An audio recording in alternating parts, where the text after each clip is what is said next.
Good morning students, I'm back again with another session of science. In this session we are going to discuss the types of teeth as well as the digestion system. So let's first have a look at the types of teeth in our mouth.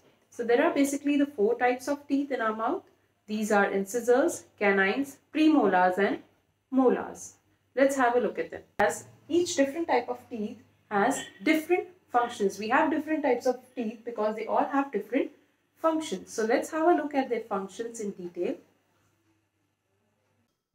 Incisors are present in the front of the jaw. They help in cutting and biting the food. We have 4 in the upper jaw and 4 in the lower jaw. Next is canines. They are sharp and pointed and help in tearing the food. There are 2 canines in each jaw. Next to the canines are the premolars. They are flat and broad teeth and help in crushing and chewing the food. Each jaw has 4 premolars. Next to the premolars, you have the molars. They are the largest teeth with flat and sharp ridges on top. They help in crushing and grinding the food.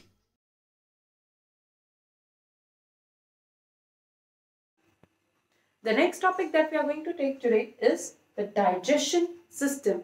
How the food that we eat gets digested in our body. With the help of digestion system, we have studied about different organ systems. One of them is the digestion system, which helps us to digest the food. Correct? Now, how does this digestion system work? The food that we eat enters our mouth. In the mouth, it gets mixed with the saliva. The teeth again help in biting and chewing the food. The salivary gland secrete the saliva, which makes the food soft. The tongue again helps to move the food and pushes it towards the food pipe. Then the food travels through the food pipe to the stomach.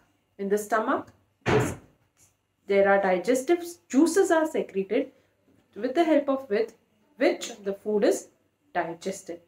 Now, some part of the food is digested and then the food moves to the small intestine, where the most of the digestion takes place in the small intestine. The pancreas secretes the pancreatic juice and the liver secretes the bile juice, with the help of which the digestion of the food takes place in the small intestine, and the proteins from the food are absorbed here and then they are sent to our body. Now, most of the food is absorbed in the small intestine. Now, what is remaining is the undigested food. The undigested food is then passed on to the large intestine. In the large intestine, the water is absorbed from the undigested food. Whatever the water is there, it is absorbed in the large intestine. And now, what is remaining? The waste. First, there was food, complex food. We broke it into simpler form and we sent it to the stomach and the small intestine where all the digestion took place. Now, after that, the undigested food went to the large intestine where the water was absorbed. Now, when the water is absorbed in the large intestine, after that, that undigested food, now we have taken out everything from it. We have taken out the proteins, we have used that whatever could be digested, we have digested. Okay, now water also we have absorbed from it. Now, whatever is remaining is the waste. So, from the large intestine, the waste product, then the undigested food then travels through the anus, which is the waste. Basically, there is no water in it, which has already been absorbed.